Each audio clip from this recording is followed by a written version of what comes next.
حالات آئیں گے اور دنیا کے اندر ایک اصول ایک ضابطہ یہی ہے، کام کرنے والوں پر ہی حالات آتے سے نہیں کرنے والوں پر آتے.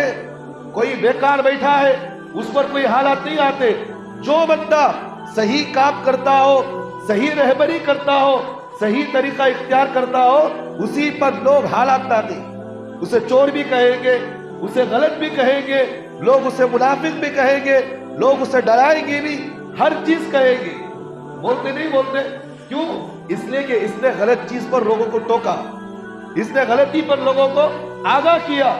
سرکار دو عالم صلی اللہ علیہ وسلم مدینہ منورہ کے اندر بھی، مکہ مکرمہ کے اندر بھی، جب اللہ کے رسول صلی اللہ علیہ وسلم مکہ کے اندر سب سے پہلے نبوت کا اعلان کیے، کہا کہ لوگوں میں اللہ کا رسول ہوں، میرے اوپر ایمان لاؤ، میری باتوں کو مانو.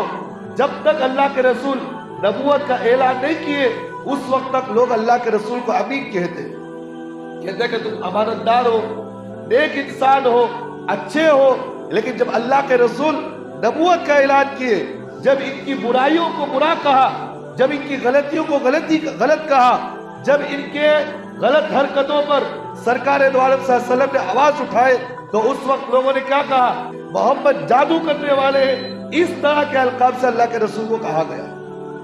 اللہ تعالیٰ نے اللہ کے رسول سے کہا، اے نبی جی آپ ناراض نہ ہوئیے، یہ تو ہر نبی کے لیے یہی بات کہی گئی. اور دنیا کا اصول ضابطہ بھی بتایا، جب تک آپ ان کی جیو حضوری کریں، آؤ حضرت تمہیں ہمارے سے کہتی.